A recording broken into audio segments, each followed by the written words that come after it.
तो hello everyone, I hope आप सब लोग बढ़िया होंगे। जो आज की वीडियो रहने वाली है वो रहेगी हमारी स्पीकिंग पे। पीपीटीई की स्पीकिंग को किस तरीके से इंप्रूव करना है। कुछ एक बच्चों के नीचे कमेंट आ रहे थे भी सर स्पीकिंग और लिसनिंग के बारे में कुछ बताओ, तो इसलिए जो आज की वीडियो रखी है हमने रखी है पीटीई की स्पीकिंग पे। और बहुत जल्दी आप एक वीडियो लेके आएंगे लिसनिंग पे भी, लिसनिंग को किस तरीके से इंप्रूव करना है। अब एक चीज आप सभी ने नोटिस की होगी कि स्पीकिंग पे बच्चों का तो फोकस रहता ही है, यानी कि स्टूडेंट का तो फोकस रहता ही है भी स्पीकिंग को इंप्रूव करने के लिए। इसके अलावा टीचर्स भी बहुत पुश करते हैं स्टूडेंट्स को भी अपनी स्पीकिंग को इंप्रूव करो। तो ऐसा क्यों है? एक सिंपल सा रीजन है भी स्पीकिंग इंपॉर्टेंट बहुत है आपकी पूरी पीटीई के लिए।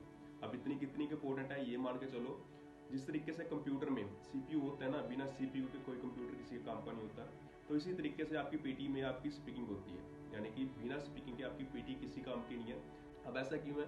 क्योंकि जो स्पीकिंग है वो स्पीकिंग में तो नंबर देती ही है, इसके अलावा रीडिंग और लिसनिंग में भी बहुत बल्क में नंबर देती है। इतने कितने नंबर दे देती है ये मान के चलो, जो स्पीकिंग है वो रीडिंग में 30 से 35 नंबर आपको देती है और लिसनिंग में भी 40 नंबर ऑलमोस्ट कंट्रीब्यूट करती है, यानी कि लगभग आधे नंबर 90 में से, यानी कि लिसनिंग में 90 में से आधे नंबर ऑलमोस्ट 40 नंबर आपके स्पीकिंग से ही आ रहे हैं और रीडिंग में भी 90 में से 30-35 नंबर आपके सिर्फ स्पीकिंग से ही आ रहे हैं। तो देख लो कितनी इंपॉर्टेंट है। और अब दूसरी चीज ये सेंसिटिव बहुत है। सेंसिटिव किस तरीके से?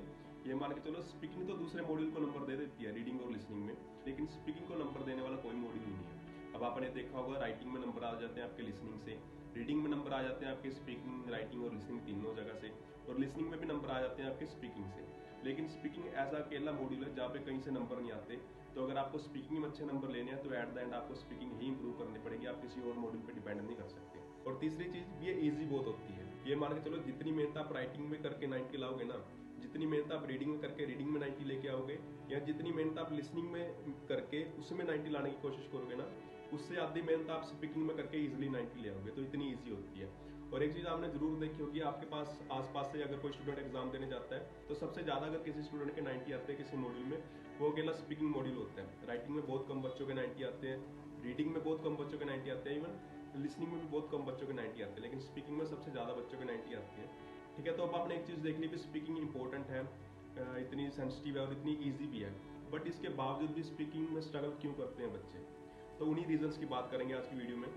तो सबसे पहले तो आपको ये चीज समझ लेते हैं स्पीकिंग में नंबर मिलते किस किस पैरामीटर पे हैं। सबसे पहले तो हमारा कंटेंट, फिर होती है फ्लुएंसी और लास्ट में आती है हमारी प्रोनाउंसिएशन। अब कंटेंट को भूल जाओ, कंटेंट क्योंकि हमारा स्पीकिंग में कोई इंपॉर्टेंट रोल प्ले नहीं करता, उसके नंबर चले जाते हैं रीडिंग और लिसनिंग में। तो अगर स्पीकिंग का देखें तो स्पीकिंग में सिर्फ फ्लुएंसी और प्रोनाउंसिएशन ही है इंपॉर्टेंट। अब ऐसा नहीं है भी कंटेंट इंपॉर्टेंट नहीं है, कंटेंट में अगर अच्छा नंबर होगा तभी तुम्हारे रीडिंग और लिसनिंग में अच्छे नंबर जाएंगे ना, तो उस पर भी बात करेंगे भी उसको कैसे इंप्रूव करना है। लेकिन ये मान के चलो स्पीकिंग के पर्सपेक्टिव से अगर आपको स्पीकिंग इंप्रूव करनी है तो आपको फ्लुएंसी और प्रोनाउंसिएशन पे ज्यादा ध्यान देना पड़ेगा। यही दो ज्यादा इंपॉर्टेंट है आपकी स्पीकिंग के लिए। सबसे पहले तो अपना फ्लुएंसी का मतलब समझो, फ्लुएंसी का मतलब होता क्या है। बाई चांस कोई टीचर किसी स्टूडेंट को ये कहा था ना कि तेरी फ्लुएंसी अच्छी नहीं है, तो उल्टा डबल स्पीड से बोलना स्टार्ट कर देता है। तो सबसे पहले तो एक चीज देखो, फ्लुएंसी का मतलब स्पीड नहीं होती, फ्लुएंसी का मतलब तेजी से बोलना नहीं होता।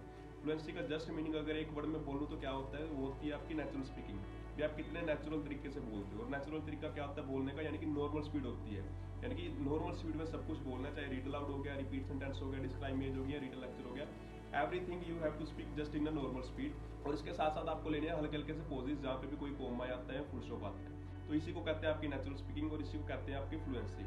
और आई होप आपको फ्लुएंसी का मतलब समझ आ गया होगा। अब अपन चलते हैं उन रीजंस पे जिनकी वजह से हमारी फ्लुएंसी खराब होती है।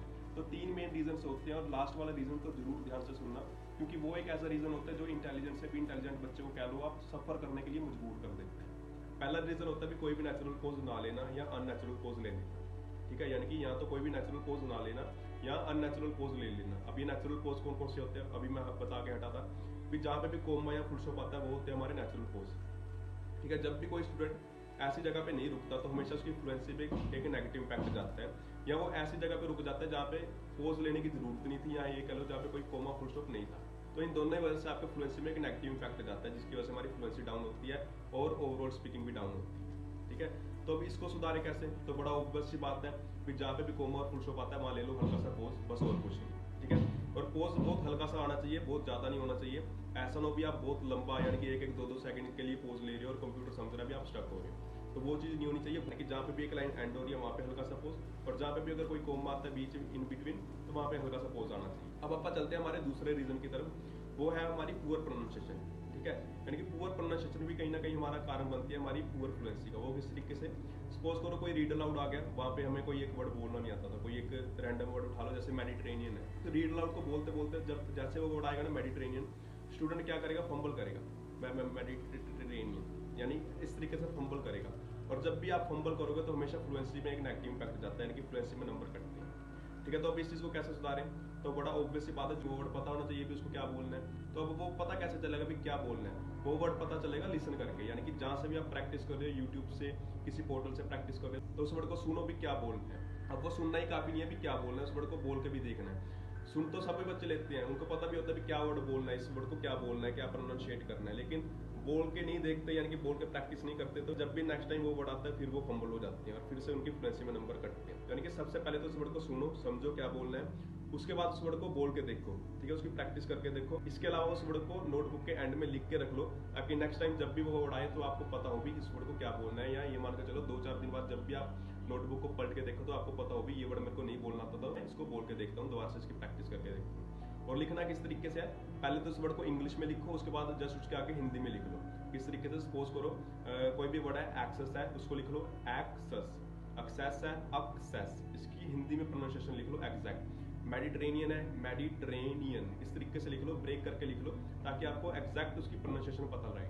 ठीक है, तो अब आप चलते हैं थर्ड रीजन की तरफ, जो है सबसे मेन रीजन, जो ये मान के चलो इंटेलिजेंट से इंटेलिजेंट बच्चे में भी देखने को मिल जाती है। ये मान के चलो अगर किसी इंटेलिजेंट बच्चे के भी लो मार्क्स आ रहे हैं तो उसका सबसे बड़ा रीजन यही होगा भी, ये थर्ड रीजन। और वो क्या है? नर्वसनेस। ये मान के चलो जब भी कोई बच्चा नर्वस होगा ना तो वो अंडर कॉन्फिडेंट होगा, और जब भी वो बच्चा कॉन्फिडेंस लूज करेगा तो हमेशा वो क्या करेगा? उसके होठ कम को पाएंगे बोलते हुए, और जब भी होठ कम को पाएंगे ना, वो वर्ड कहीं ना कहीं कोई ना कोई गलत वर्ड बोल देगा। जब भी वो गलत वर्ड बोलेगा यानी कि प्रोनाउंसिएशन में भी नंबर कटेंगे और फ्लुएंसी की वजह से ओवरऑल स्पीकिंग में भी नंबर कटेंगे, यानी कि कहीं ना कहीं उसकी फ्लुएंसी भी डाउन होगी और कहीं ना कहीं ओवरऑल स्पीकिंग भी डाउन जाएगी। तो रीजन क्या था? यानी कि नर्वसनेस। और ये चीज ऐसी है जहाँ पे कोई भी टीचर की कोई गाइडेंस नहीं काम करती, चाहे आपके पास बेस्ट से बेस्ट टीचर हो, अगर आपके अंदर नर्वसनेस है तो आप जीरो हो। आपके पास बेस्ट से बेस्ट पोर्टल हो, चाहे पियर्सन का ही पोर्टल आपको क्यों ना ला के दे दो, अगर आपके अंदर नर्वसनेस है तो आप जीरो ही हो। ठीक है, और ये चीज सुधरेगी कैसे? आपकी खुद की अंडरस्टैंडिंग से। आपको ये चीज क्लियर होनी चाहिए कि जब मेरे को सब कुछ आता है, मेरे को ये पता भी मेरे को नॉर्मल स्पीड में बोलना है, मेरे को यहाँ पे हल्का हल्का सा पोज लेना ताकि मैं अटकूं ना, मेरे को हर एक वर्ड बोलना आता, तो फिर उसके बाद में मैं क्यों घबरा रहा हूँ? ठीक है, तो यानी कि ये खुद की अंडरस्टैंडिंग की बात है। बच्चे को खुद अंडरस्टैंड करना आना चाहिए भी मेरे को नर्वस नहीं होना है। थोड़ी बहुत नर्वसनेस चलती है, हर एक में चलती है। अगर आपको कोई टीचर भी एग्जाम देने चला जाएगा, वो भी हल्का हल्का सा तो नर्वस होगा ही, क्योंकि नेचुरल चीज है, थोड़ी बहुत टेंशन रहती है। लेकिन जरूरत से ज्यादा नर्वसनेस, यानी कि बच्चे ने ओवर थिंकिंग कर करके खुद को इतना अंडर कॉन्फिडेंट कर लिया भी हाय मेरे नंबर ना कम आ जाए, हाय रीड अलाउड ये ना हो जाए, वो ना हो जाए, यानी कि ये हाय हाय के चक्कर में उसका सारा ओवरऑल स्कोर नीचे आता है। तो ये रीजन है सबसे ज्यादा। ये ऐसा रीजन है, चाहे आप आज ठीक कर लो, चाहे आप 1 साल बाद भी मत ठीक करना, तो ये बिना आपके अंडरस्टैंडिंग के नहीं ठीक होने वाला। तो ये 3 मेन रीजन थे जिसकी वजह से हमारी फ्लुएंसी डाउन होती है, ये कह लो ओवरऑल स्पीकिंग डाउन होती है। तो अब एक चीज देखो, इसी प्रोसेस में आपकी प्रोनाउंसिएशन भी आ गई, यानी कि फ्लुएंसी ठीक करते करते हमारी प्रोनाउंसिएशन भी ठीक होगी। तो रही बात कंटेंट की, तो वो बच्चा जिसको पता भी मेरे को यहाँ पे हल्का सा पोज लेना है, मेरे को नॉर्मल स्पीड में बोलना है, मेरे को ये वर्ड को ये बोलना है, यानी कि उसको सब कुछ बोलना आता है, तो कंटेंट तो ऑब्वियस सी बात है उसका 101% ठीक होगा।